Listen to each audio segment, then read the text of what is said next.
আসসালামু আলাইকুম। আমরা প্রথমে তো যখন লাইভটা করছিলাম রাসায়নিক পরিবর্তনের, তখন সঙ্গত কারণে আসলে বিদ্যুৎ চলে গিয়েছিল, আমি আর পরের অংশটুকু কমপ্লিট করতে পারি নাই। আমরা এই দ্বিতীয় লেকচারটার মানে আমরা যখন পঞ্চম লেকচার করব রাসায়নিক পরিবর্তনের, এই অংশের বাকি অংশটুকু করাবো। আর এখন আমি আপনাদের জন্য আইসিটি ক্লাস শুরু করছি। আইসিটি ক্লাসে আমরা যেগুলো শিখব সেগুলো নিয়ে আমাদের কিছু আলোচনা হওয়া উচিত।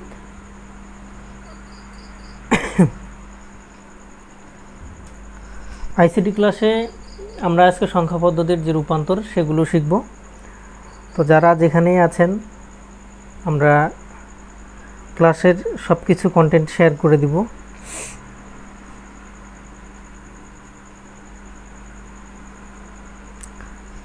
আমরা কন্টেন্টের মাধ্যমে সবচেয়ে ভালো কিছু শেখার চেষ্টা করব। আর খুব কঠিন যে আইসিটি এমনটা নয়, আপনারা ক্লাসটা দেখেন, আশা করি আইসিটি আপনার কাছে সহজ মনে হবে। যদিও আমি মূলত রসায়ন পড়াই, আইসিটিও আমি অফলাইনে পড়াই, তাই আমি আইসিটি ক্লাসগুলো করানোর চেষ্টা করব।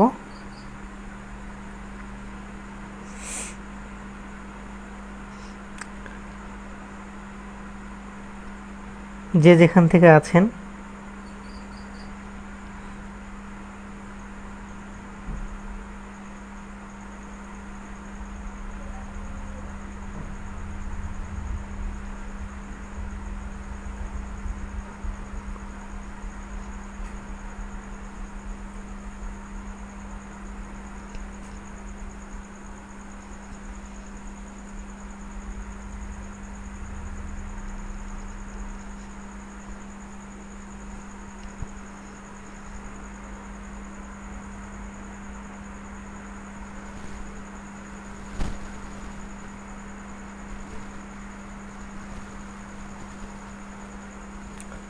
আচ্ছা, আমরা লাইভে আছি অনেকক্ষণ যাবতই।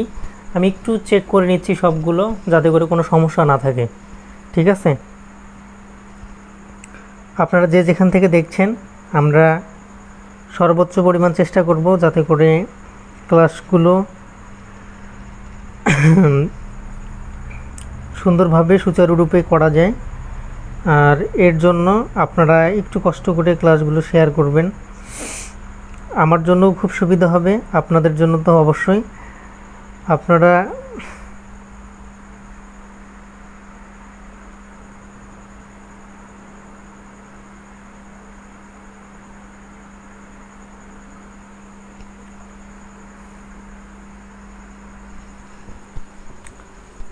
ঠিক আছে, আমি আর বেশি কথা না বাড়াই, আমি সরাসরি ক্লাসে চলে যাই। আমরা লাইভে 2 মিনিট হয়ে গিয়েছে। আমরা ক্লাসে প্রথমত যেটা আলোচনা করব সেটা হচ্ছে সংখ্যা কী জিনিস, এবং তার পূর্বে আমরা যেটা আলোচনা করব সেটা হচ্ছে অঙ্ক কী জিনিস। ঠিক আছে, আমরা প্রথম ক্লাসে আজকে একটু ঝামেলায় পড়ছিলাম, সেই ঝামেলা হয়তো বা আমাদের আর হবে না। আমরা সর্বোচ্চ চেষ্টা করছি যে কিভাবে ভালোভাবে আপনাদের কোর্সটা কমপ্লিট করানো যায়। এইচএসসি পরীক্ষার আগে আপনার আইসিটি নিয়ে অনেক সমস্যায় আপনাকে পড়তে হতে পারে। আইসিটি অনেকের কাছে কঠিন মনে হয়, অনেকেই দেখি যে ক খ গ পর্যন্ত আমরা সৃজনশীলগুলো পারি, এবং ঘ নম্বর প্রশ্নে যায় যখনই দেখব যে 1-এর পরিপূরক এবং 2-এর পরিপূরক পদ্ধতিতে যোগের মাধ্যমে দেখাও, বিয়োগের মাধ্যমে দেখো, তখনই আমরা আসলেই পারি না। এটার মূল কারণ আমি আসলে জানি না। আমি যখন শেখাই, আমার ব্যাচে যারা অফলাইনে পড়ে, তারা অন্তত এই এমসিকিউ বা এই সৃজনশীলের জায়গাগুলো ভুল করে না, আমি এইটুকু নিশ্চিত করে বলতে পারি। তো আমরা আজকে সংখ্যা পদ্ধতি পড়াবো হলো কি পদ্ধতি? সংখ্যা পদ্ধতি, বা ইংলিশে বললে আমরা সেটাকে বলি হচ্ছে নাম্বার সিস্টেম। তো নাম্বার সিস্টেমের আমাদের প্রথম লেকচার আজকে।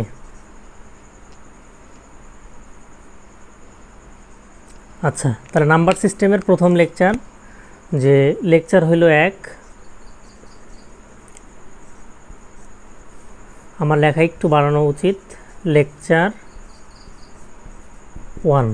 ঠিক আছে, তো যাক, আমরা এই সংখ্যা পদ্ধতি পড়তে এসে প্রথমত যেটা আমাদেরকে পড়তে হবে সেটা হলো অঙ্ক। প্রথমত আমাকে পড়তে হবে কি বলেন তো, অঙ্ক, বা তারপর আমাকে পড়তে হবে হচ্ছে সংখ্যা। তো সংখ্যা মানে আমরা জানি হলো নাম্বার, আর অঙ্ক মানে আমরা জানি হলো ডিজিট। এটাকে আমরা ইংলিশে বলি হলো ডিজিট বা অঙ্ক, আর এটাকে আমরা বলি হচ্ছে নাম্বার। ঠিক আছে? তো এই সংখ্যা এবং অঙ্ক এই দুই জায়গা আগে খুব ভালো মতো বুঝবেন। এই দুই জায়গা বুঝতে না পারলে আমাদের সংখ্যা পদ্ধতিতে আমরা কিছুই করতে পারবো না। তাহলে আমরা জানি যে প্রথমত আমরা অঙ্ক জানি হলো 10টা। কত কত? 0, 1, 2, 3, 4, 5, 6, 7, 8 অ্যান্ড কি 9। এই হলো কয়টা?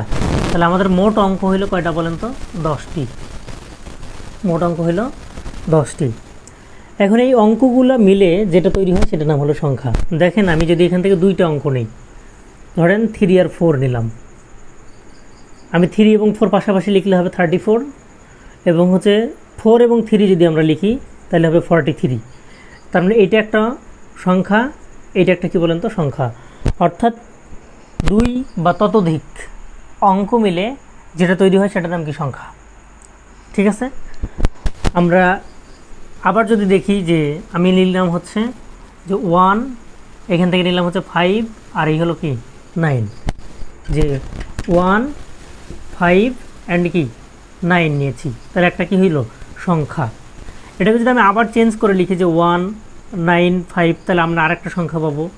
এখানে যদি আমি লিখি হচ্ছে 1, এখানে লিখলাম 9, আর এখানে হলো 5, তাহলে আমরা আরেকটা সংখ্যা পাবো।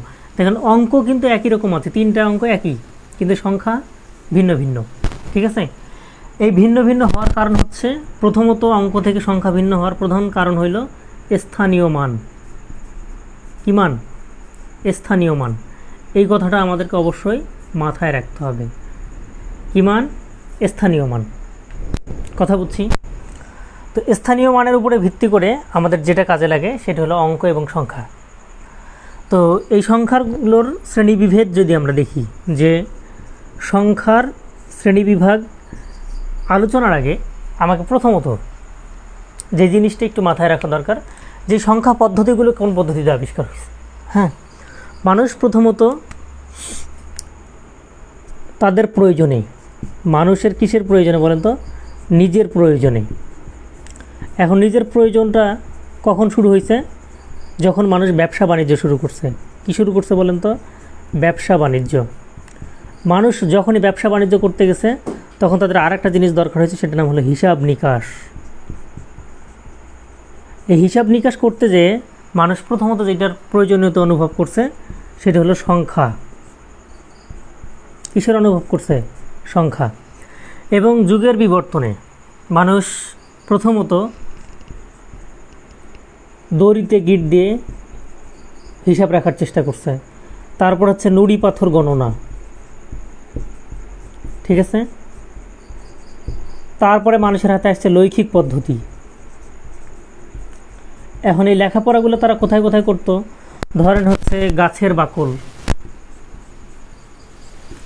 গাছের বাকল, তারপর হচ্ছে গাছের পাতা, এইসবে লেখালেখি করতো। তারপর হচ্ছে পশুর চামড়া, এই যে এইসবে লেখালেখি করে মানুষ আস্তে আস্তে কী হয়েছে? আধুনিক হতে শুরু করছে। যখনই আধুনিক হয়েছে তখন মানুষ সংখ্যার পূর্ণাঙ্গ আবিষ্কার করে ফেলেছে। যদিও পূর্ণাঙ্গ আবিষ্কার কখনোই সম্ভব হবে না, কারণ এগুলো হচ্ছে চলমান প্রক্রিয়া। এরপরে ধরেন আমরা যদি চিন্তা ভাবনা করি যে এই সংখ্যা পদ্ধতির কিছু প্রকারভেদ আছে। এই সংখ্যা পদ্ধতির কিছু কি আছে? প্রকারভেদ আছে। আমরা যদি একদম আদি সভ্যতায় চিন্তা করি, যে আমরা যদি হায়ারোগ্লিফিক চিন্তা করি, ধরেন আমি এগুলো আগে লিখছিলাম, এখন একটু আমরা অন্যভাবে চিন্তা করি। ধরেন যে হায়ারোগ্লিফিক, আমি একটা কথা বলছি, নাম হচ্ছে কি বলেন তো? হায়ারোগ্লিফিক। এখন হায়ারোগ্লিফিক কি জিনিস? হ্যাঁ, প্রাচীন ও মধ্যযুগীয়, প্রাচীন ও মধ্যযুগে, মধ্যযুগে আরব ও মিশরীয়দের সংখ্যা চর্চার যে পদ্ধতি, সংখ্যা চর্চার পদ্ধতিকে কি বলা হতো? বলা হতো হায়ারোগ্লিফিক। তাহলে প্রাচীন এবং মধ্যযুগে আরব এবং মিশরীয়রা যে সংখ্যা নিয়ে যে চর্চা করতো বা প্র্যাকটিস করতো সেটার নাম ছিল হচ্ছে হায়ারোগ্লিফিক। ঠিক আছে? তাহলে হায়ারোগ্লিফিক অবশ্যই আমাদের এই জিনিসগুলো শেখাবে। এবং হায়ারোগ্লিফিকের পর আমাদের প্রথমত কিছু সভ্যতা আসছে। ধরেন সুমেরীয় সভ্যতা যদি আপনি চিন্তা করেন, কী সভ্যতা? সুমেরীয় সভ্যতা। আমি একটু ডিটেলস আলোচনার চেষ্টা করছি। এই সুমেরীয় সভ্যতাতে প্রথমত যেটা চালু হয় সেটার নাম হচ্ছে ট্যালি চিহ্ন। কী চিহ্ন? ট্যালি চিহ্ন। তাহলে ট্যালি চিহ্নতে ট্যালি সংখ্যা ব্যবহার হয়। তাহলে ট্যালি চিহ্নগুলো হচ্ছে দেখেন, একটা দাগ দিলে আমরা কি বুঝি? এক। তারপর হচ্ছে আমাদের কি এভাবে বুঝি হলো দুই, এটা দ্বারা এক বুঝি, এটা দ্বারা দুই বুঝি, এভাবে এক দুই তিন, এভাবে যদি আমরা চারটা দাগ দিয়ে দিলে চার বুঝি, এইভাবে একদম চারটা দাগ দিয়ে এইখানে একটা টান দিলে আমরা কি বুঝি? পাঁচ বুঝি। এখন ধরেন আমরা এইভাবে যদি, এই হলো চার, এই হলো পাঁচ, আর এই দিলে কি বুঝি? আমরা ছয় বুঝি। ঠিক আছে? তাহলে এটাকে আমরা তখন কি বলি? এটা হলো এক, এটা দুই, এটা তিন, এটা চার, এটা পাঁচ, আর এটা কি বুঝি? ছয়। তারপরে ধরেন আমরা যদি ইনকা সভ্যতার কথা চিন্তা করি, কি সভ্যতা? ইনকা সভ্যতা। তো ইনকা সভ্যতাতে এরা কীরকম দেখাইতো? যে এরা একটা ডট দ্বারা এক বুঝতো, দুইটা ডট দ্বারা এরা বুঝতো হচ্ছে দুই, তিনটা ডট দ্বারা এরা বুঝতো হচ্ছে তিন, আবার চারটা ডট দিয়ে এরা বুঝতো চার। তাহলে দেখেন এই সংখ্যাগুলো লেখা কিন্তু জটিল ছিল। ঠিক আছে? আবার যদি আমরা রোমান সভ্যতার কথা চিন্তা করি, কোন সভ্যতা? রোমান সভ্যতা। আমরা এখনও ঘড়ি টড়িগুলো ব্যবহার করি। হ্যাঁ, রোমান সভ্যতা। তো রোমান সভ্যতার লোকজন কী চিন্তা ভাবনা করতো? যে ওরা এইটা দ্বারা বুঝতো হচ্ছে এক, এরকম যদি দুইটা দিয়ে থাকতো তাহলে এরা বুঝতো হচ্ছে দুই, এরকম যদি তিনটা দেওয়া থাকতো তাহলে এরা বুঝতে হচ্ছে তিন, এরকম যদি দিয়ে আমাদের এরকম থাকতো তাহলে বুঝতে হচ্ছে চার, এরকম থাকলে বুঝতে হচ্ছে পাঁচ, পাঁচের পরে এরকম যদি একটা থাকতো তাহলে বুঝতে হচ্ছে কি? ছয়। ঠিক আছে? তাহলে এটা হচ্ছে রোমান সভ্যতা, ইনকা সভ্যতা, তারপর হচ্ছে কি সুমেরীয়, ইনকা এবং হচ্ছে কি রোমান সভ্যতা। তো এই যে সভ্যতাগুলোর আমি এই যে আলোচনাগুলো করছি, এই সংখ্যা পদ্ধতিকে দুই শ্রেণীতে ভাগ করা হয়। একটা হচ্ছে নন পজিশনাল। কি পজিশনাল? নন পজিশনাল। তাহলে একটা সংখ্যা পদ্ধতির নাম হলো নন পজিশনাল সংখ্যা পদ্ধতি।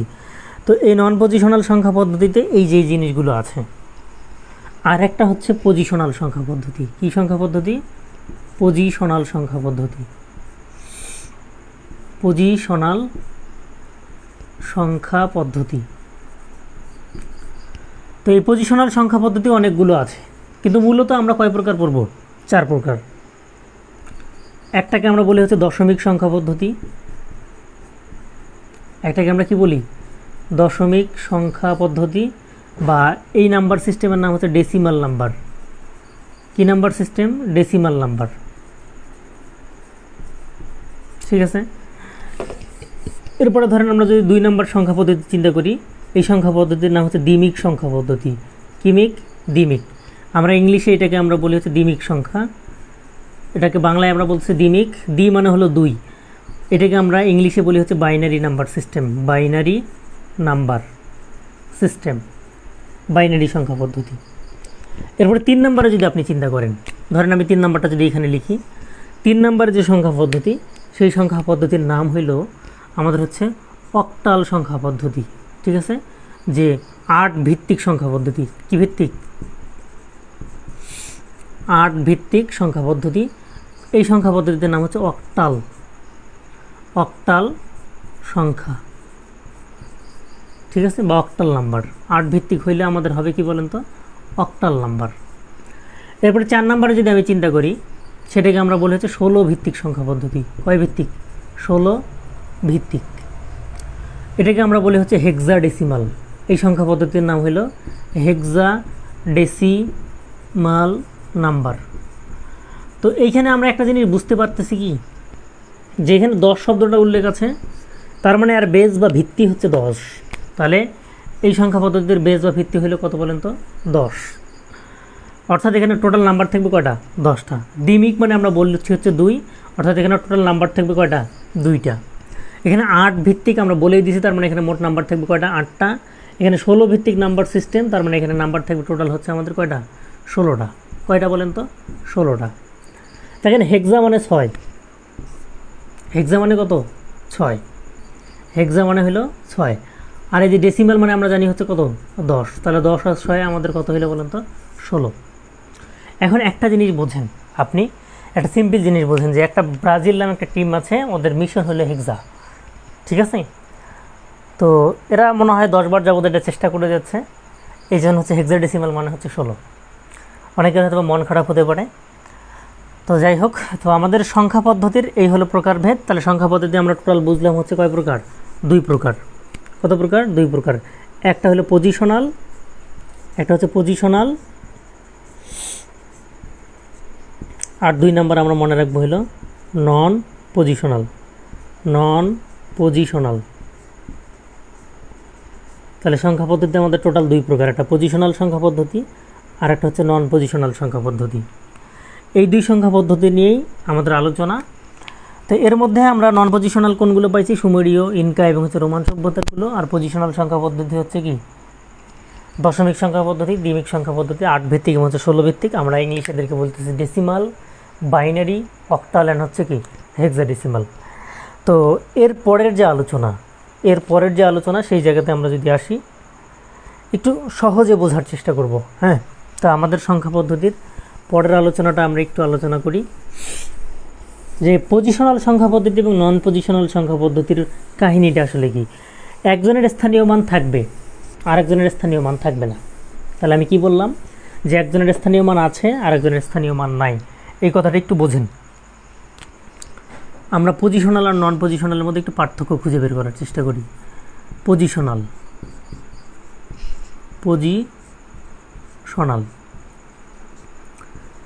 এদের হচ্ছে স্থানীয় মান আছে, অর্থাৎ এদের স্থানীয় মান গুরুত্বপূর্ণ। স্থানীয় মান থাকবে বা থাকতে হবে, এদের স্থানীয় মান কী করতে হবে? থাকতে হবে। নন পজিশনাল। এরপরে হচ্ছে আমাদের আলোচনার বিষয় হলো কি বলেন তো? নন পজিশনাল। ক্লিয়ার বোঝার চেষ্টা করেন, ঠিক আছে? নন পজিশনাল। তাহলে এদের আমরা মনে রাখবো হচ্ছে স্থানীয় মান ঠিক নেই, স্থানীয় মান নেই, আর যদিও থাকে সেটাও কি ঠিক নেই। আচ্ছা, ধরেন আমি একটা সংখ্যা পদ্ধতির একটা সংখ্যা লিখলাম, সেটা হচ্ছে 130। তা আমরা ছোটোবেলা থেকেই জানি এটা হলো একক, এটাকে আমরা জানি হলো দশক, এটাকে আমরা কি জানি বলেন তো? শতক। তাহলে একক যেহেতু, তাহলে আমাকে লিখতে হবে 1 গুণন হলো 0। যেহেতু এটা দশক, তার মানে আমাকে 10 গুণন লিখতে হবে কত বলেন তো? 3। এরপর এটা হচ্ছে আমাদের শতক, তার মানে এখানে আমাকে লিখতে হবে 100 গুণন হইল কত? 1। তাহলে দেখেন 1 শূন্যকে হইলে 0, 3 10 হইল 30, আর 101কে কত হইলো এখানে বলেন তো বাবা? 100। তাহলে টোটাল আমরা যদি যোগ করি, যোগ করলে পাবো হচ্ছে 130। তার মানে এদের স্থানীয় মান আছে। 130-এর কি আছে? স্থানীয় মান আছে। তার মানে একটা পজিশনাল সংখ্যা পদ্ধতি। আমরা আরও একটা সংখ্যা যদি লিখি, ধরেন আমি লিখলাম হচ্ছে 0001, 0001। তাহলে আমরা জানি এটা হলো একক, তাহলে আমাদের এখানে লিখতে হবে 1 গুণন হইল কত? 1। এটা হলো আমাদের দশক, তার মানে হচ্ছে 10 গুণন হইল 0। এটা হলো আমাদের শতক, তার মানে হচ্ছে 100 গুণন হইল কত? 0। এই যে এটা হচ্ছে আমাদের হাজার, তার মানে হচ্ছে কি সহস্র, 1000 গুণন কত? 0।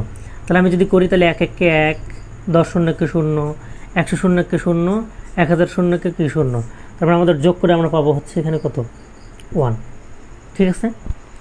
তাহলে এদের যেহেতু স্থানীয় মান আছে, তার মানে এটা হচ্ছে পজিশনাল সংখ্যা পদ্ধতি। নন পজিশনাল সংখ্যা পদ্ধতি, ধরেন আমি একটা সংখ্যা লিখলাম, সেটা হলো এরকম। এটা একটা রোমান সংখ্যা। এটা একটা কী সংখ্যা বলেন তো? রোমান সংখ্যা, যেটার মান হইল 7। 5 আর 2 কত বলেন তো? 7। তাহলে এটা হচ্ছে আমাদের একক, এটা হলো আমাদের দশক, আর এটা হলো আমাদের কি? শতক। দেখি এদের স্থানীয় মান আছে কিনা। তাহলে আমাকে এখানে লিখতে হবে 1 গুণন হলো, এই যে এটার মান হলো কত? 1।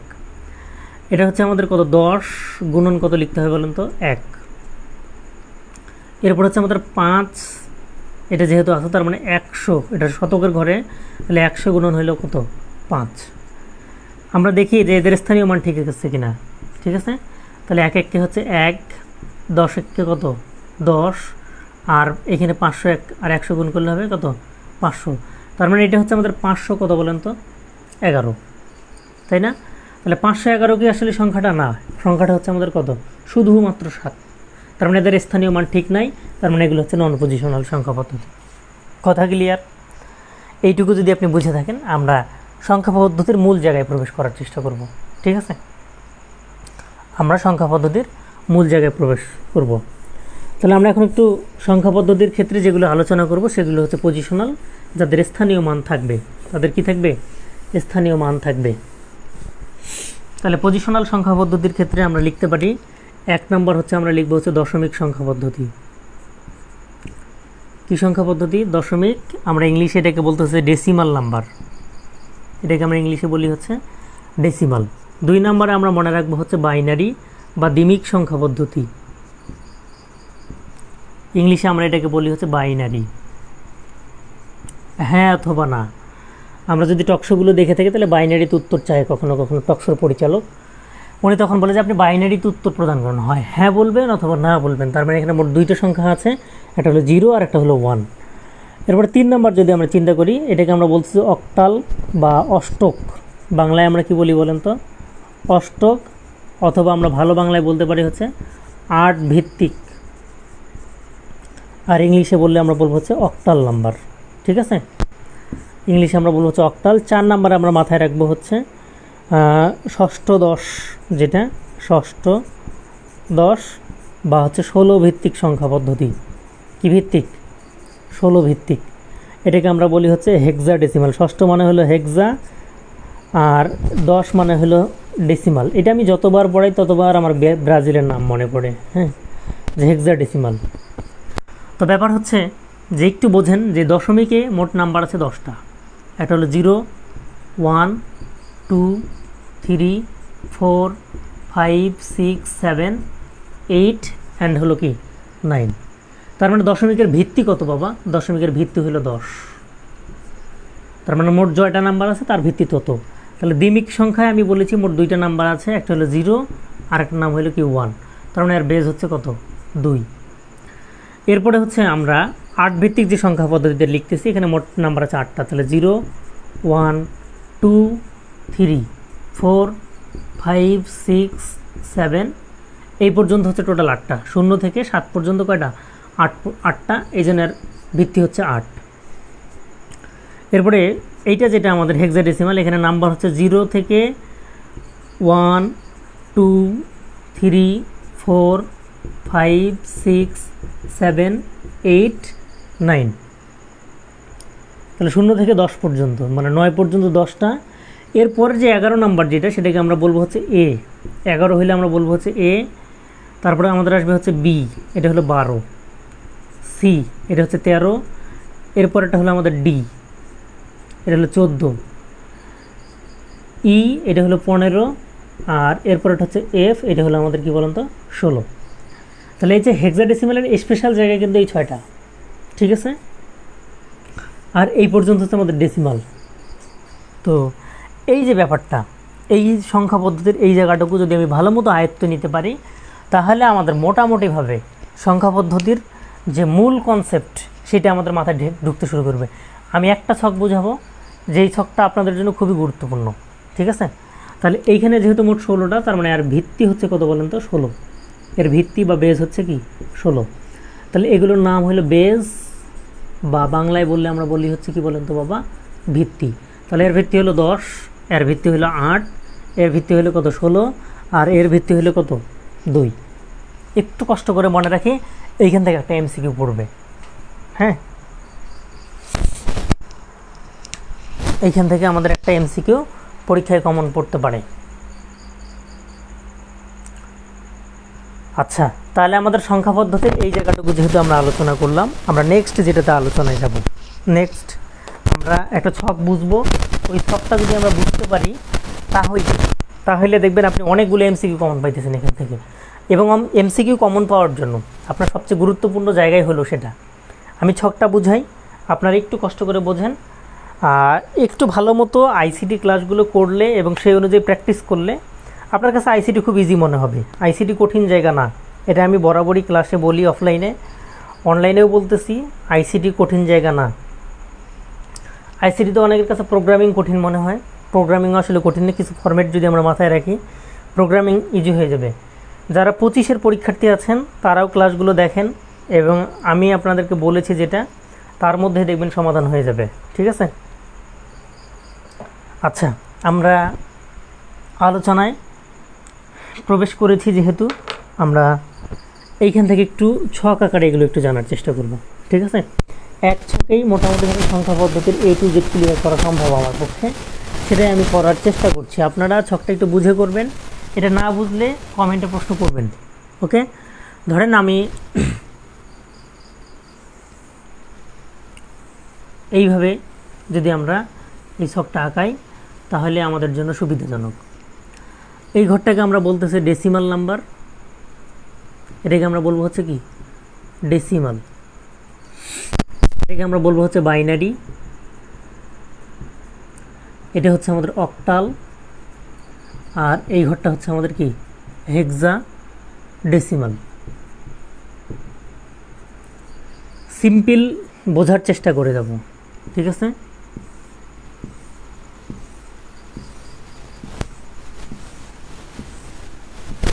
এই পর্যন্ত আগে আমরা বুঝি, তারপরে নাহলে আমরা আরও পরেরগুলো, আচ্ছা আমি আরও 6টা দিই। এক,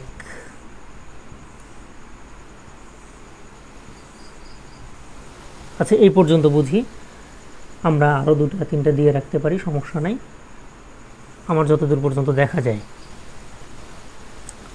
তো ছকটাতে যদি আমি যাই, ধরেন আমাদের ডেসিমালের নাম্বার আছে কয়টা, আমাদের ডেসিমালের নাম্বার আছে কয়টা সেটা নিয়ে একটু আমরা আলোচনায় যাই, ঠিক আছে। তাহলে ডেসিমালের নাম্বার হচ্ছে আমাদের ধরেন 0 থেকে শুরু, 0, 1, 2, 3, 4, 5, 6, 7, 8 এবং হচ্ছে কি 9, তাই না। তাহলে ডেসিমালের নাম্বার হচ্ছে 9 পর্যন্ত। বাইনারিতে আমাদের টোটাল নাম্বার হচ্ছে 2টা, 0 আর হচ্ছে কি 1। অক্টালের নাম্বার হচ্ছে আমাদের কয়টা, 0, 1, 2, 3, 4, 5, 6, 7, এই হলো 8টা। হেক্সাডেসিমালের নাম্বার হচ্ছে আমরা আগে থেকে জানি 0, 1, 2, 3, 4, 5, 6, 7, 8, 9। এরপর আমাদের আসবে হচ্ছে A, B, C, D, E, এরপরে কি F। আচ্ছা, এইখান থেকে একটু বোঝার চেষ্টা করতে হবে আমাকে, হ্যাঁ, এখান থেকে আমাকে বোঝার চেষ্টা করতে হবে। এই পর্যন্ত, এই পর্যন্ত এবং হচ্ছে কি এই যে এইখানে এই পর্যন্ত, এই যে ছকটা আমি আঁকাবো সেটা আমাদের জন্য মোস্ট ইম্পর্ট্যান্ট। দেখেন আমরা একটু বুঝি যে 0-এর বাইনারি মান হলো 0 আর 1-এর বাইনারি মান কত 1, 2-এর বাইনারি মান, এখানে মোট এই 2টা নাম্বার নিয়েই তৈরি হতে হবে, ঠিক আছে। এখন আমি যখন ডেসিমাল নাম্বারটা ব্যবহার করছি সেটা আমাদের বাস্তব জীবনে ব্যবহার করি। তো আমরা বাস্তব জীবনে পরের সংখ্যাগুলো কীভাবে লিখব, যে 10 যখন আমরা লিখি তখন আমি এখান থেকে নেই হলো 1, কি নেই 1 নেই, নিলাম। তারপরে আমি কত নেই বলেন তো, এই যে 0 থেকে শুরু করি, আমরা 1কে ক্যাপ্টেন হিসেবে নেই, তারপরে আমরা কি করি বাকি সবগুলো লিখি। তাহলে 1-এর সাথে আমরা কত লিখি 0 লিখি। আবার দেখেন 1 ক্যাপ্টেন, তার সাথে আমরা কত লিখবো 1, তার মানে প্রথমে এটা লিখি তারপরে এটা লিখি। 1-এর সাথে আমরা লিখি হচ্ছে 2, 1-এর সাথে আমরা তারপরে কত লিখি 3, 1-এর সাথে আমরা লিখি 4, 1-এর সাথে লিখি 5, 1-এর সাথে 6, 1-এর সাথে 7, 1-এর সাথে 8, 1-এর সাথে কত লিখবো 9। এই পর্যন্ত লেখার পর কিন্তু আমরা 1-এর কাজ শেষ করি, অর্থাৎ এই যে মৌলিক চিহ্নগুলো আছে সেগুলো আমরা আগে লিখি, লেখার পর শেষ করে ফেলি, ঠিক আছে। আমরা তারপরে দেখেন 2কে ক্যাপ্টেন হিসেবে বিবেচনা করব, কাকে 2কে। তাহলে 2-এর সাথে আমরা আবার এই 0 থেকে 9 পর্যন্ত লিখি, দেখেন 2-এর সাথে 0, 2, 1, 2, 2, 2, 3, 2, 4, 2, 5, 2, 6, 2, 7, 2, 8 এবং হচ্ছে কি 2, 9, ঠিক আছে। এই পর্যন্ত লেখার পর দেখতেছি আমাদের মৌলিক সংখ্যাগুলো শেষ, 0 থেকে 9 পর্যন্ত মৌলিক সংখ্যা শেষ। তখন আমরা আবার ক্যাপ্টেন হিসেবে ক্যাপ্টেন বদলাই, তখন আমরা কি লিখি 3 থেকে শুরু করি, তার মানে আমরা তখন কী শুরু করবো, 3 থেকে শুরু করে 3 থেকে কত পর্যন্ত লিখি, 9 পর্যন্ত লিখি, এই যে এই মাঝখানে এগুলো লিখি। তারপর আমরা 4 থেকে আবার শুরু করি, তখন 4কে ক্যাপ্টেন হিসেবে বিবেচনা করে 4 থেকে কত পর্যন্ত লিখি, এই যে 40 থেকে শুরু করে 49 পর্যন্ত লিখি। এইভাবে আমাদের ক্যাপ্টেন বদলাতে থাকে, ঠিক আছে। তো সেম প্রসিডিউরে যদি আমরা বাকি সংখ্যাগুলো চিন্তা ভাবনা করি, সেম প্রসেসে আমরা যদি বাকি সংখ্যাগুলো চিন্তা করি, দেখেন 0 আর 1 ছাড়া এখানে কোনো কিছু দ্বারা গঠিত হবে না, আর এখানেও 0 থেকে 9 পর্যন্ত সংখ্যা ছাড়া অন্য কোনো সংখ্যা দ্বারা কী হবে না, গঠিত হবে না।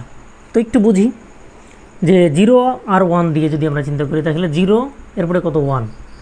এখন দেখেন 0 1 ছাড়া এই ঘরে কিছু বসানো যাবে না। তার মানে আমরা দেখেন যে 2 3 4 5 6 7 8 9 এই পর্যন্ত দেখেন, 2 থেকে শুরু করে 9 পর্যন্ত কোনো সংখ্যায় কি আমি এখানে বসাতে পারবো না। তার মানে আমাদের পরের সংখ্যাটা কত হবে বাবা, 10। তাহলে আমরা এখানে কত লিখব, 10।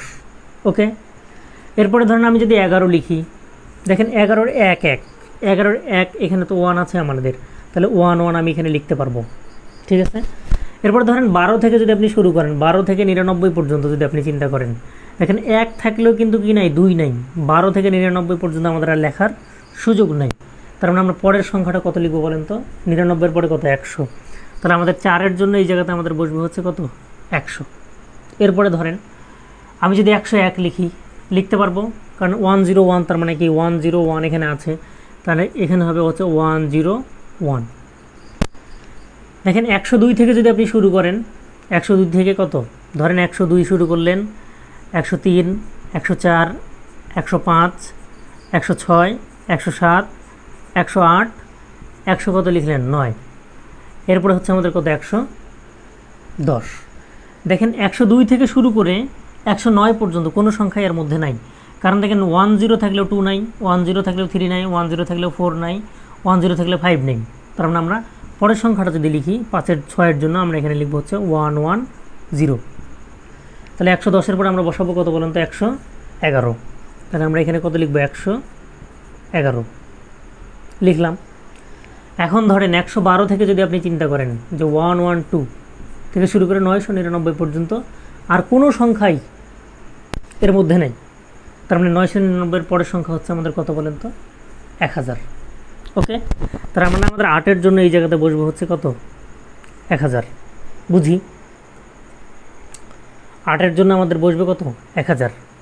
9-এর জন্য আমাদের কত বসবে, তার মানে দেখেন 1000-এর পরে আমরা লিখতে পারি 1000 কত, 1। তাহলে আমি এখানে বসাবো হচ্ছে 1001। দেখেন 1002 থেকে যদি চিন্তা করেন যে 1002 থেকে শুরু করে আমাদের পরের যে সংখ্যাটা 1009 পর্যন্ত লেখার সুযোগ নেই, কারণ এই সংখ্যাগুলোর 100 সংখ্যাটা থাকলেও 2 থেকে 9 পর্যন্ত কোনো সংখ্যা 0 থেকে 1-এর মধ্যে নেই।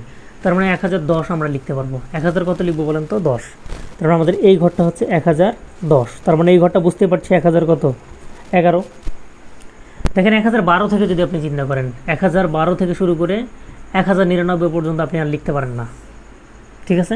তার মানে আপনি কত লিখবেন হচ্ছে 1100।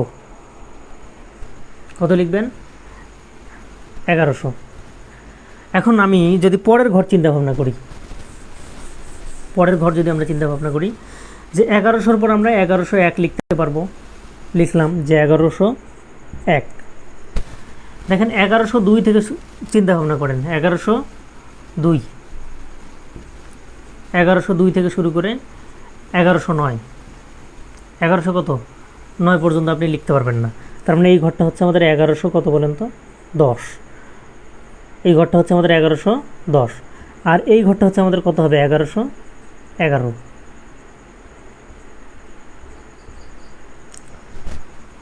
তো আমরা এই জিনিসটুকু বুঝতে পারতেছি। এখন দেখেন যে এই পর্যন্ত যদি আপনি বুঝে থাকেন, তার মানে পরের ঘরটা আপনি বের করতে পারবেন। যে দেখেন 1112 থেকে যদি চিন্তা করেন, 1100 কত, 12। তাহলে 1112 থেকে কত পর্যন্ত লিখতে পারবেন না, 1100 কত, 99 পর্যন্ত। এখন 1200 যায় আপনি কিন্তু লিখতে পারবেন না, ঠিক আছে। এইভাবে অনেকগুলো চেষ্টা করে আপনি পরের সংখ্যাটা খুঁজে বের করতে পারবেন, ঠিক আছে। আচ্ছা, এখন দেখেন আমি এইখানের যখন ঘরটাতে যাব, যে 0 থেকে 7 পর্যন্ত সংখ্যাগুলো শুধু লেখা সম্ভব এই ঘরে। তার মানে আমি কত কত লিখতে পারবো না। দেখেন 7-এর পরে আমি 8 লিখতে পারছি না, 9 লিখতে পারছি না, কারণ 0 থেকে এর মধ্যে নাই। অ্যান্ড 10 যদি আমি লিখতে যাই, দেখেন 1 এবং 0 এর মধ্যে আছে, তার মানে এর পরের ঘরটা হলো কত? 10। ওকে, এরপর দেখেন 11 আমি লিখতে পারবো, 12 লিখতে পারবো, কারণ 1 2 এর মধ্যে আছে। 13 আমি লিখতে পারবো, 14 লিখতে পারবো, 15 লিখতে পারবো, 16 লিখতে পারবো, 17 লিখতে পারবো। এখন আমি যদি 18 লিখতে যাই আর 19 লিখতে যাই, ঝামেলা কি? যে 0 থেকে 7ই হইতে হবে, তার মানে 8ও নাই, 9ও নাই। তার মানে পরের সংখ্যাটা কত বলেন তো? 20। তাহলে 17-এর পরের সংখ্যা কত আসবে বলেন তো? 20, 21, তারপরে কি আসবে? 22। এভাবে চলতে থাকবে, ঠিক আছে? তার মানে আমাদের দেখেন পরীক্ষায় এমসিকিউ আসবে হচ্ছে 7-এর পরের সংখ্যাটা কত। অক্টালে 7-এর পরের সংখ্যাটা কত? তাহলে 7-এর পরের সংখ্যাটা হচ্ছে আমাদের কত? এখানে কোশ্চেন মার্কের জায়গায় আমাদের বসবে হলো 7-এর পরের সংখ্যা হলো 10। আমাদের এরকম থাকবে যে 17-এর পরের সংখ্যা কত? 17-এর পরের সংখ্যা কত? তার মানে এখানে হবে কত? 20। আমাদের বলবে 77-এর পরের সংখ্যা কত? 77-এর পরের সংখ্যা হচ্ছে আমাদের 100, ঠিক আছে? এরপরে বলবো 177-এর পরের সংখ্যা কত? তাহলে আমরা মনে রাখবো হলো কত? 200। যাদের বোঝার, আশা করি বুঝেছেন। না বুঝলেও আমাকে বললেন, আমি আমার মতো করে সমাধান দিয়ে দিব। এটা আপনাকে যেভাবেই হোক মাথায় ঢুকাইতে হবে, আপনার এমসিকিউ এখান থেকে পারতে হবে, ঠিক আছে? আচ্ছা, পরের যে আমাদের আলোচনার বিষয়, যে হেক্সাডেসিমালে যদি যাই, এই হেক্সাডেসিমালেও অনেক সময় ঝামেলা, যে এফের পরের সংখ্যা 10, এটা না বুঝে অনেকে মুখস্থ করে ফেলে। এটা সবচেয়ে বড় বোকামি, ঠিক আছে? তা আমি তো বলেই দিছি বাবা, যে তোমার 0 থেকে শুরু করে এফ পর্যন্ত এগুলো হচ্ছে মৌলিক চিহ্ন। এগুলো হচ্ছে কী বলুন তো? মৌলিক চিহ্ন। এফের পরের সংখ্যাটা কত হবে? এফের পরের ক্যাপ্টেনই হলো 1, তারপরে ক্যাপ্টেন হতে পারে কে 2, তারপরে হয় 3, তারপরে 4, তারপরে 5, তারপরে 6, 7, 8, 9, এভাবে চলতে থাকবে। এরা প্রত্যেকে ক্যাপ্টেন হওয়ার যোগ্যতা রাখে, ঠিক আছে? তারপরে আমাদের এখানে এফের পরের ক্যাপ্টেন হলো 1, এবং এর সাথে 0 থেকে কত পর্যন্ত বসবে? এফ পর্যন্ত। তার মানে 1 0, 1 2, 1 3, 1 4, 1 5, 1 6, 1 7, 1 8, 1 9, এই যে 9 পর্যন্ত লিখলাম। লেখার পর আমাদের এখন কি মৌলিক চিহ্ন শেষ আছে? আরও 6টা আছে, তাহলে হবে 1A, 1B, ঠিক আছে? 1C, 1D, 1 হবে E, 1 হবে কি? F। এই যে এই পর্যন্ত যখন লেখা শেষ 1-এর সাথে, তখন আমরা 2 নিব। লিখব হচ্ছে 2 0, 2 1, 2 2, 2 3, 2 4, 2 5, 2 6, 2 7, 2 8, 2 9, 2A, 2B, 2C, 2D, 2E, 2F। এই পর্যন্ত লেখার পর আমরা 3-তে চলে যাব, ঠিক আছে? আমি আশা করি আপনাকে এই ছক আপনার মাথায় ভিতরে গেছে। যদি না যায় আমাকে আবার বললেন, আমি আবার এই ছক বুঝাবো। তার মানে আমরা বুঝতেই পারতেছি যে এখানে মোট মৌলিক চিহ্ন বা নাম্বার থাকবে 10টা, এই 10টা নিয়ে এখানে কাজ। এখানে মোট মৌলিক চিহ্ন বা নাম্বার থাকবে 2টা, এখানে থাকবে 8টা, আর এখানে থাকবে কয়টা? 16টা। কথা বুঝছি? এইটুকু বুঝতে পারলেই আমাদের সংখ্যা পদ্ধতি একদম ক্লিয়ার। এবং অবশ্যই আপনাকে বাইনারি যে জায়গাটা, এটা 100% মাথায় রাখতে হবে, ওকে? এই বাইনারির ছকটা আপনাকে অবশ্যই পুরোটাই মাথায় রাখতে হবে, অ্যাট এনি কস্ট, যেভাবেই হোক। আচ্ছা, নেক্সট আমরা সংখ্যা পদ্ধতির কিছু রূপান্তর খেয়াল করি। আমরা সংখ্যা পদ্ধতির কিছু কি খেয়াল করব? রূপান্তর খেয়াল করব। আমরা সংখ্যা পদ্ধতির বিভিন্ন রূপান্তরের মধ্যে টোটাল 12টা রূপান্তর জানি। এই 12টা রূপান্তর যারা পারে তারা সংখ্যা পদ্ধতি পারে, এবং সংখ্যা পদ্ধতিতে ওরা ভালো পারফরমেন্স করতে পারে, ঠিক আছে? তার আমাদের আলোচনা হচ্ছে সংখ্যা পদ্ধতির রূপান্তর। তো এবার আমাদেরকে বিবেচনা করতে হবে সংখ্যা পদ্ধতির রূপান্তর।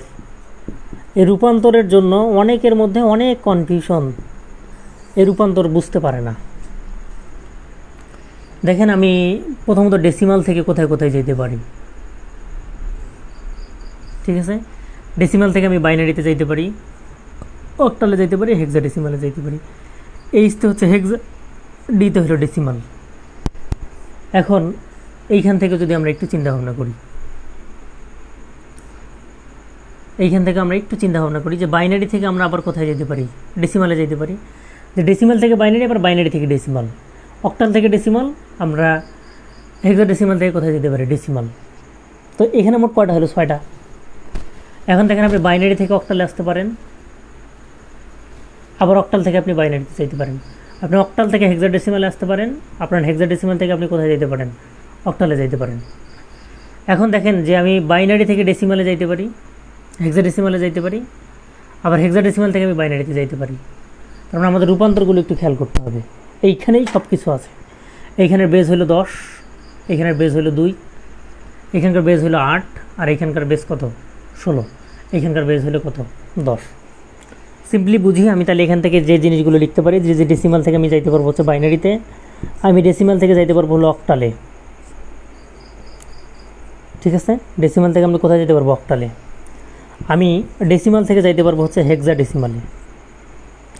আবার আমি বাইনারি থেকে যাইতে পারি যে ডেসিমালে, আমি অক্টাল থেকে যাইতে পারি হলো ডেসিমালে, আমি হেক্সাডেসিমাল থেকে যাইতে পারি ডেসিমালে। ঠিক আছে, তাহলে 3 3 6টা শেষ। আমি যাইতে পারি বাইনারি থেকে অক্টালে, আমি অক্টাল থেকে আবার বাইনারিতে যাইতে পারি, পারি কি না, এপারে লিখি। অক্টাল থেকে আমি কোথায় যেতে পারি, বাইনারিতে যাইতে পারি। আমি অক্টাল থেকে হেক্সাডেসিমালে যাইতে পারি, আমি হেক্সাডেসিমাল থেকে আবার অক্টালে যেতে পারি, হেক্সাডেসিমাল থেকে কোথায় যেতে পারি, অক্টালে। তাহলে 6টা আর 4টা কটা হলো 10টা। আমি বাইনারি থেকে হেক্সাডেসিমালে যেতে পারি, আমি হেক্সাডেসিমাল থেকে বাইনারিতে যাইতে পারি। তাহলে দেখেন 3 3 6 3 9 আর 3 কত, 12। এই টোটাল 12টা রূপান্তর। এই 12টা রূপান্তর শিখলেই আপনার সংখ্যা পদ্ধতির মোটামুটি আয়ত্তে আপনি চলে আসবেন। হ্যাঁ, তারপরে যোগ বিয়োগ গুণ ভাগ এগুলো যা আছে সেগুলো আমরা করব। আর এখানে 1-এর পরিপূরক, 2-এর পরিপূরক এবং বিভিন্ন যে সৃজনশীলগুলো আছে আমরা এগুলো পর্যায়ক্রমে সমাধানের চেষ্টা করব। ঠিক আছে, তাহলে এই 12টা রূপান্তরের মধ্যে সহজে কি কোনো পদ্ধতি আছে? দেখেন আপনি ডেসিমাল থেকে যখন বাইনারিতে যাবেন, ডেসিমাল থেকে কোথায় যখন যাবেন, বাইনারিতে যাবেন, তখন কি করতে হবে, যে ডেসিমাল থেকে বাইনারিতে গেলে আপনাকে ভাগ করতে হবে। কত দ্বারা ভাগ করতে হবে, যেখানে যাবেন তার বেস দ্বারা ভাগ করতে হবে। আপনি ডেসিমাল থেকে অক্টালে গেলে আপনাকে 8 দ্বারা ভাগ করতে হবে। আর 10 মানে ডেসিমাল থেকে আপনি যদি হেক্সাডেসিমালে যান তাহলে আপনাকে 16 দ্বারা ভাগ করতে হবে। এখন বাইনারি থেকে যদি আপনি ডেসিমালে যেতে চান তাহলে আপনার এখানে ভাগ করছিলেন, এই জায়গাতে গুণ করতে হবে 2 দ্বারা, এখানে গুণ করতে হবে 8 দ্বারা, আর এই জায়গাতে আপনাকে গুণ করতে হবে 16 দ্বারা। ওকে, এইটুকু যদি আমরা বুঝি তাহলে দেখেন ডেসিমাল থেকে আমি বাইনারিতে গেলাম 2 দ্বারা ভাগ করতে হবে, ডেসিমাল থেকে অক্টালে গেলে আমাকে 8 দ্বারা ভাগ করতে হবে, ডেসিমাল থেকে হেক্সাডেসিমালে গেলে আমাকে 16 দ্বারা ভাগ করতে হবে। বাইনারি থেকে আমি যদি ডেসিমালে যাই তাহলে আমাকে 2 দ্বারা গুণ করতে হবে, অক্টাল থেকে ডেসিমালে আমাকে 8 দ্বারা গুণ করতে হবে, এবং হেক্সাডেসিমাল থেকে ডেসিমালে গেলে আমাকে 16 দ্বারা গুণ করতে হবে। আর এগুলো রূপান্তরের ক্ষেত্রে দেখেন যে এগুলো বিট বাইট কাজ করবে। ঠিক আছে, আমি যখন বাইনারি থেকে অক্টালে যাব তখন আমাকে 3 বিট করে লিখতে হবে, আমি যখন অক্টাল থেকে বাইনারিতে যাব তখন আমাকে আবার 3 বিট করে লিখতে হবে, অক্টাল থেকে যখন আমি হেক্সাডেসিমালে যাব তখন আমাকে 4 বিট করে লিখতে হবে। আগে আমাকে চেঞ্জের সিস্টেম আছে, অক্টাল থেকে বাইনারিতে যেতে হবে, বাইনারি থেকে হেক্সাডেসিমালে যেতে হবে। তো এত কিছু কঠিন কথাবার্তা মাথায় নাও ঢুকতে পারে। এর জন্য সহজ পদ্ধতি হচ্ছে সিম্পলি একটা একটা করে যাওয়া। তো এখন আমি রাতের বেলা যে সময়টা, এই সময়টার মধ্যে এই 3টার রূপান্তর আর এই 3টার রূপান্তর নিয়ে আজকে আলোচনা করব। ঠিক আছে, আগামীকাল আমরা এগুলোর রূপান্তর নিয়ে আলোচনা করব। ঠিক আছে, আমরা একটু চিন্তা ভাবনা করি, করে করে ম্যাথগুলো করার চেষ্টা করি। আমার কাছে কোনো ক্যালকুলেটর আপাতত আমি দেখতে পাচ্ছি না, আমি একটা ক্যালকুলেটর নিয়ে আসি। ঠিক আছে,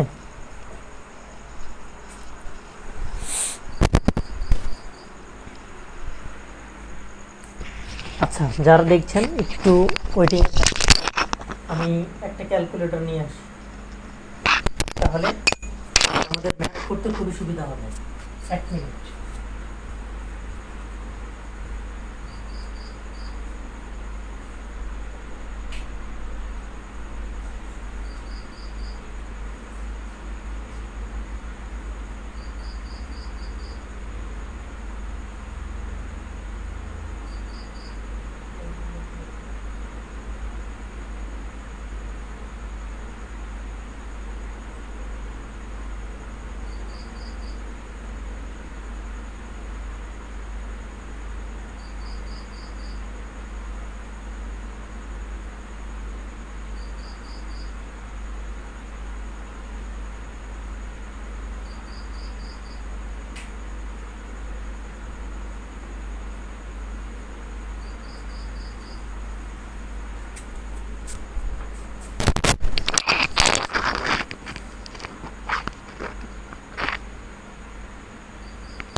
ঠিক আছে, আমরা এই 6টা রূপান্তর শেষ করেই আজকের ক্লাসের কার্যক্রম শেষ করব, যাতে করে আমরা 8টা লেকচারের সংখ্যা পদ্ধতির সৃজনশীল সহ এমসিকিউ সহ যা কিছু আছে সব কিছু সমাধান করতে পারি।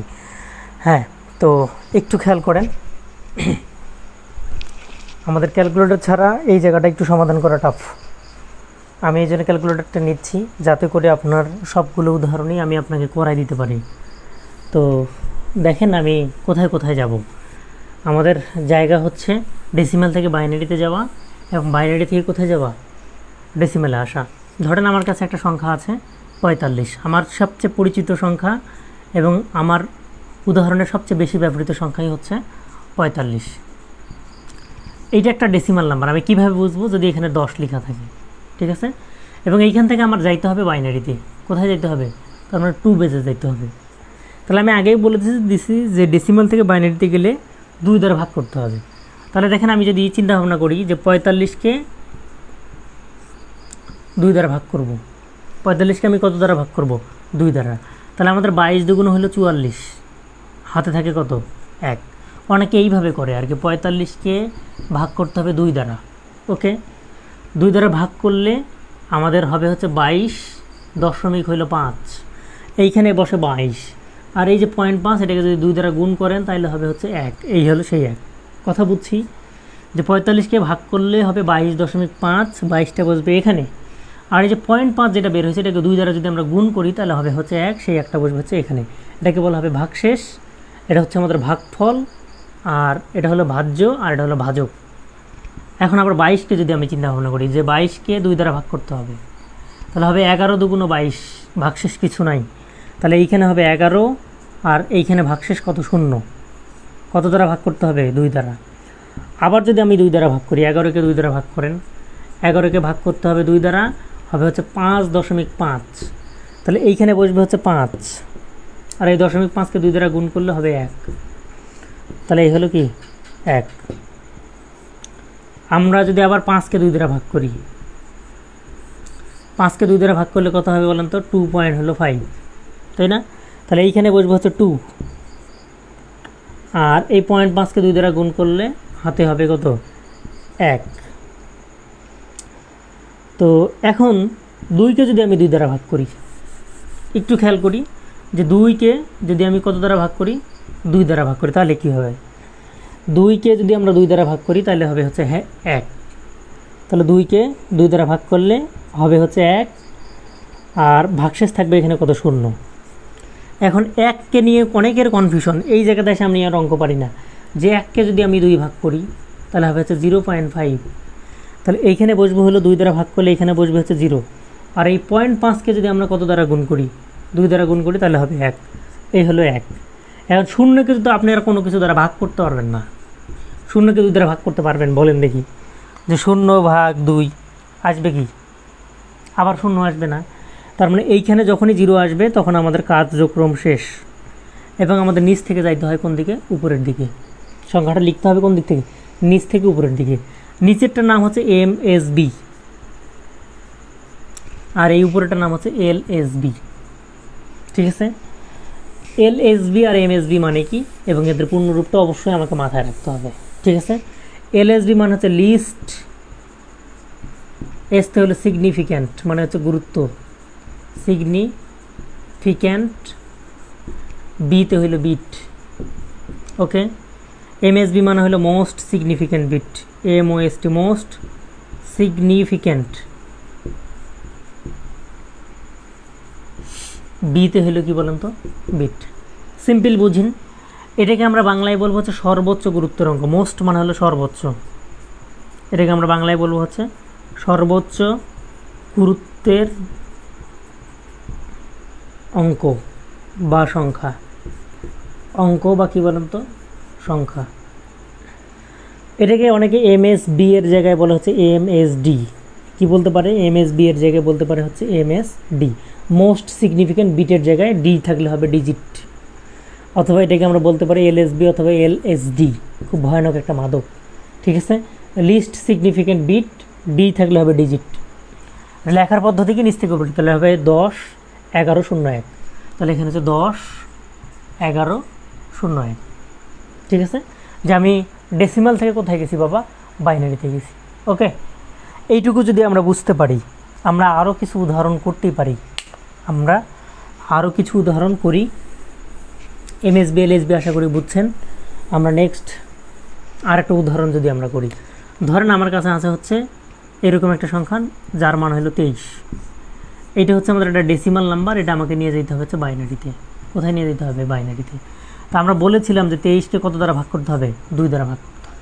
ঠিক আছে, তাহলে আমি যদি এপারে দেখাই যে 23কে 2 দ্বারা ভাগ করতে হবে, 23কে 2 দ্বারা ভাগ করলে কত হবে? যে 23কে যদি আপনি 2 ভাগ করেন, তাহলে আপনি প্রথমত পাবেন হচ্ছে 12.5, না সরি 11.5, 11 দুগুণ 22 আর 0.5 না, তাহলে 11 দশমিক কত পাবেন? 5। তাহলে 23কে 2 ভাগ করলে 11.5 পাবেন, তাহলে এখানে বসবে হচ্ছে 11, আর এই 0.5কে যদি আমরা 2 দ্বারা গুণ করি তাহলে আমরা পাবো হচ্ছে 1, তাহলে ভাগশেষ থাকবে হলো 1। আবার যদি 2 দ্বারা ভাগ করি তো 11, এটাকে ভাগ করতে হবে 2 দ্বারা, তাহলে হচ্ছে 5.5, তাহলে এইখানে বসবে হচ্ছে 5, আর এই 0.5 যখনই আসবে তখন আমরা এই পারে 1 বসাই দেবো। যদি আমরা দশমিক না পাই মান, তাহলে আমরা এখানে 0 বসাই দেবো। ওকে, আমরা আবার যদি 5কে 2 দ্বারা ভাগ করি, এই 5কে আবার 2 দ্বারা কী করতে হবে? ভাগ করতে হবে, তাহলে আমরা পাবো হচ্ছে 2.5, তাহলে এখানে বসবে হচ্ছে 2, আর এই 0.5-এর জন্য আমাদের এখানে বসবে হচ্ছে কত? 1। আবার 2কে যদি আমরা 2 দ্বারা ভাগ করি তাহলে হবে হলো 1, তাহলে এখানে হবে 1, হাতে কিছু নেই মানে আমাদের ভাগশেষ কত? 0। এখন দেখেন 1কে আমরা ভাগ করব 2 ভাগ, তাহলে হবে 0.5, তাহলে এখানে হবে 0, আর 0.5-এর জন্য এখানে বসাবো কত? 1। এবং আমি বলেই দিছি যে যখনই এখানে 0 চলে আসবে তখন আমার ম্যাথ শেষ, তাই না? কারণ 0কে আর ভাগ করা যায় না। তাহলে আমাদের এখানে নিচ থেকে কোন দিকে হবে? উপরের দিকে। এটার নাম হলো এমএসবি, এটা আপনাকে বারবার লিখতে হবে না। আর এটার নাম হচ্ছে এলএসবি, অঙ্ক করার সময় এটা লিখতে হয় না, জাস্ট তীর চিহ্নটা আপনি দিয়ে দেখাতে পারেন। ওকে, তাহলে হবে 10, 11, 1, 10, 11, 1, তাই না? তাহলে এই হলো রূপান্তরের অবস্থা। তাহলে আমরা এখন যেটা শিখলাম 2টা উদাহরণের মাধ্যমে, সেটা হলো এই অবস্থা। আমরা এতক্ষণ খুব সহজ সরল কথা বলেছি। এতক্ষণ আমরা কি বলেছি? সহজ সরল কথা। এখন আমরা একটু জটিল কথা বলবো। যদি আমাদের একটা ডেসিমাল নাম্বার থাকে, সেখানে দশমিক দিয়ে থাকবে, সেক্ষেত্রে কী ঘটবে? আমরা একটু পরের জায়গাটাতে আসি। ধরেন আমার কাছে একটা সংখ্যা আছে এরকম যে 45, আচ্ছা 45 না দিয়ে আমি বললাম হচ্ছে যে 33.37, এইটা একটা ডেসিমাল নাম্বার।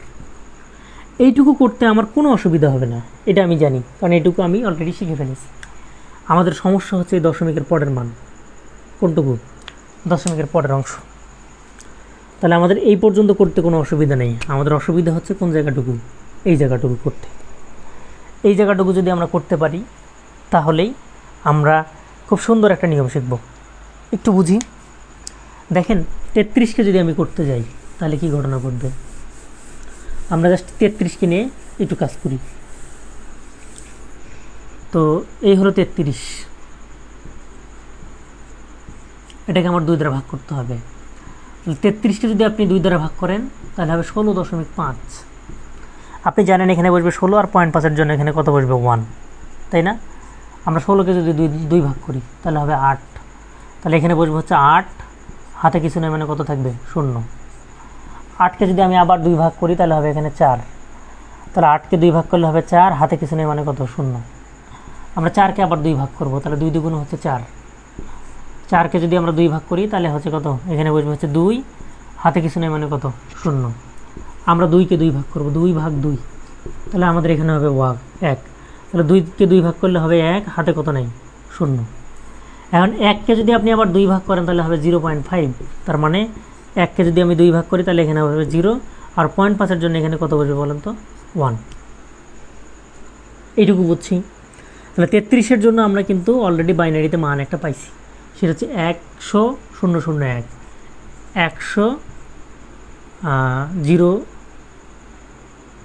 100,001। এই দশমিক 37 পড়ানোর পর আমার এই জায়গাটুকু ফিল আপ করতে হবে। এখানে আমাকে আরও কিছু লিখতে হবে। এটা হচ্ছে কি? নিচ থেকে উপরের দিকে। আমরা যদি 0.37-এর জায়গাতে আসি, এটাকে আমরা প্রথমে অংশটুকু, এখানে একটা কাহিনী আছে। এই প্রথম অংশটার নাম হচ্ছে পূর্ণক, আর এই 37 হচ্ছে কি বলেন তো অংশক। আর এই যে দশমিক নাকি, এটাকে আমরা বলি হচ্ছে দশমিকই। এটাকে কি বলবো, বাংলায় বললে বলবো হচ্ছে দশমিক। এই পূর্ণকের আমরা কি বলতে পারি, যে এটাকে আমরা বলেছে ইন্টিজার বা পূর্ণ সংখ্যা, এটাকে আমরা বলি ভগ্নাংশ সংখ্যা বা ফ্র্যাকশন, আর এটার নাম হচ্ছে র্যাডিক্স পয়েন্ট। এই দশমিকের নাম হয় কি বলেন তো, র্যাডিক্স পয়েন্ট। এটাকে আমরা বলতে পারি পূর্ণাংশ, আর এটার নাম হলো কি ভগ্নাংশ। তাহলে প্রথমে হচ্ছে পূর্ণাংশ, ভগ্নাংশ, মাঝখানেটার নাম হচ্ছে র্যাডিক্স পয়েন্ট। কি পয়েন্ট, র্যাডিক্স পয়েন্ট। সিম্পল ব্যাপার, একটু বোঝার চেষ্টা না করলে হবে না। 0.37, এই যে পূর্ণক যেটা আছে এটা 2 দ্বারা ভাগ করতে হবে, তার মানে এই অংশক যেটা আছে সেটাকে 2 দ্বারা গুণ করতে হবে। তাহলে 0.37 নেবেন, নেওয়ার পরে এরকম একটা দাগ দিবেন এবং এখানে অবশ্যই 2 দ্বারা কী করবেন, গুণ করবেন। তাহলে 0.37কে যদি আমি 2 দ্বারা গুণ করি, 0.37 গুণ হইল 2, করলে আমার আসে হচ্ছে 0.74, মানে 0.37। এটাকে যদি 2 দ্বারা গুণ করি তাহলে আমাদের আসবে হচ্ছে 0.74। ঠিক আছে, তাহলে আমাদের এই যে জিরোটা বসবে হলো এইখানে, আর 0.74টা এখন আছে, এটাকে আমরা আবার 2 দ্বারা গুণ করব। এটাকে আমরা আবার 2 দ্বারা যদি গুণ করি তাহলে আসবে 1.48, অর্থাৎ 0.74কে বা 0.74কে 2 দ্বারা যদি গুণ করেন তাহলে 1.48 আসবে। তাহলে এটাকে গুণ করলে আসবে আমাদের 1.48, তাহলে 1টা হবে এখানে পূর্ণকটা সামনে, আর অংশক যেটা আছে 0.48, এটাকে আবার 2 দ্বারা গুণ করতে হবে। তাহলে 0.48 গুণ হলো 2, করলে আসবে 0.96। তাহলে জিরোটা বসবে হচ্ছে এখানে, আর 0.96 বসবে এখানে, এটাকে আবার 2 দ্বারা গুণ করতে হবে। তাহলে 0.96 গুণ হলো 2, তাহলে দেখেন এটা আসবে হচ্ছে 1.92। তাহলে এখানে বসবে 1 আর এখানে বসবে 0.92, এটাকে আবার 2 দ্বারা গুণ করতে হবে। তার মানে এটা চলতেই থাকবে এভাবে, তাই না, যে 0.1 এভাবে চলতেই থাকবে। তার মানে আমরা একটা জিনিস বুঝতে পারতেছি কি, যে এইখানে যে দশমিকের পরের যে মানটা আসে সেটা হচ্ছে আমাদের বসবে, এখানে এইটা গেছিলাম আমরা উপর থেকে নিচে, এটা হলো এমএসবি, এটা ছিল আমাদের এলএসবি। এখানে আমাদের যাইতে হবে উপর থেকে নিচের দিকে, তার মানে এটা হচ্ছে আমাদের এমএসবি, আর এটা হচ্ছে আমাদের এখানে কি বলেন তো এলএসবি। তার মানে এখানে দশমিক বসবে আর 0.1 চলবে, এখানে কি থাকবে 0.1, তারপর আমরা ডট ডট দিয়ে দেবো। কথা বুঝছি, কারণ এইটা আমাদের চলতেই থাকবে, আমি যতক্ষণ করি কিয়ামত পর্যন্ত চলতে থাকবে। আচ্ছা, এর পরের অংশ আমরা আলোচনা করি, সেটা একটু বুঝে শুনে আলোচনা। ওকে, আমরা এর পরের অংশের যে জায়গাটুকু সেটা একটু বুঝে শুনে আলোচনায় আসি। ধরেন আমার কাছে এমন একটা জিনিস আছে যে সংখ্যাটা হলো এরকম, আমরা এতক্ষণ যেটা করলাম, ধরেন আমার কাছে আছে 100। আমি তো জানি যে 100 ডেসিমাল মান হলো 4, এই 4-এর বাইনারি হলো কি বলেন তো 100। তাহলে 4-এর বাইনারি মান হলো কত বলেন তো 100। একটু বুঝি যে আমরা এবার কিছুক্ষণ আগে আমরা ডেসিমাল থেকে গেছিলাম বাইনারিতে, এবার আমরা বাইনারি থেকে আসবো কোথায়, ডেসিমালে। তাহলে বাইনারি থেকে আমরা কোথায় আসবো, ডেসিমালে, তার মানে উল্টা ঘটনা। ঠিক আছে, তাহলে আমাদের এবার যে ঘটনা, যে 100-র যে বাইনারি মানটা আছে এইটা ডেসিমালে নিয়ে গেলে কত হবে। ডেসিমালে নিয়ে যাওয়ার জন্য আমাকে প্রথমত 2 দ্বারা গুণ করতে হবে। কাকে গুণ করতে হবে, 100-কে। তার মানে 100-র প্রত্যেকটাকে 2 দ্বারা গুণ করতে হবে। 101 গুণন হবে 2, প্লাস 0 গুণন হবে 2, প্লাস হচ্ছে 0 গুণন হবে 2। বুঝি যে প্রত্যেকটা সংখ্যাকে আমরা প্রথমত 2 দ্বারা গুণ করব, এরপরে আমরা পাওয়ার দিতে থাকবো। পাওয়ার কোন দিক থেকে দিব, এই দিক থেকে। এটার পাওয়ার হবে 0, এটার পাওয়ার হবে 1, এটার পাওয়ার কত হবে 2। তো এখন দেখেন যে এখান থেকে যদি আমি এই অঙ্কটা করি, 1 গুণন 2 এর উপরে স্কোয়ার করলে কত হবে বলেন তো 4, প্লাস 0 গুণন 2 এর উপরে পাওয়ার 1 মানে আমরা জানি কত 2ই হবে, প্লাস 0 গুণন কোনো কিছুর উপরে পাওয়ার যদি 0 হয়, এর উপরে পাওয়ার যদি 0 দেন তাহলে হবে 1। আপনি যদি আপনার উপরে পাওয়ার দেন, ধরেন আপনি এর উপরে পাওয়ার দিলেন কত জিরো, তার মানে এটার মান কত 1। এটা যদি শেখ হাসিনা হয়, এর উপরে যদি পাওয়ার আপনি যদি 1 দেন, মানে 0 দেন, তাও হবে কত 1। কোনো কিছুর উপরে পাওয়ার 0 থাকলে মান কত হবে 1। তাহলে 2 টু দ্য পাওয়ার 0 মানে কত 1। তাহলে এখানে হচ্ছে আমাদের 4 1 কে 4 যোগ 2 0 কে হবে কত বলুন তো 0, আর 1 0 কে কত 0, তারপর টোটাল যোগ করলে কত হবে 4। আপনি আশা করছি যে এটা বুঝছেন। তার মানে 100-র বাইনারি মান থেকে আমরা ডেসিমালে নিয়ে গেলে কত পাবো বলেন তো 4। এরকমভাবেই আমার কাছে একটা অঙ্ক আছে, যে আমি আরেকটা উদাহরণ দিই আপনাকে, যে 100 দশমিক মনে করেন আছে হলো 10। এটা হচ্ছে আমাদের বাইনারিতে দেওয়া আছে, এটাই আমরা নিয়ে যেতে হবে কোথায় ডেসিমালে। সেম প্রসিডিউরে আমরা প্রথমত যেটা করার সেটা করব, যে 1 গুণন লিখবো হচ্ছে 2, প্লাস লিখবো হচ্ছে 0 গুণন 2, প্লাস লিখবো হচ্ছে 0 গুণন 2। দশমিকের জায়গায় আমরা দশমিক দিব, 1-এর জায়গায় আমরা 1 দিব, গুণন লিখবো হচ্ছে 2, প্লাস 0 গুণন কত লিখবো 2। এই পার্ট থেকে মান দিয়ে আসতে থাকবো। এটা হলো 0, এটা হলো 1, এটা হলো কত 2। আর এই 0-র পরে যদি আমরা সংখ্যা রেখা চিন্তা করি, তাহলে এই দিকের হচ্ছে 0 1 2, এই দিকেরগুলো হচ্ছে কী হবে বলেন তো, এটা হলো -1, এটা কত আসবে -2।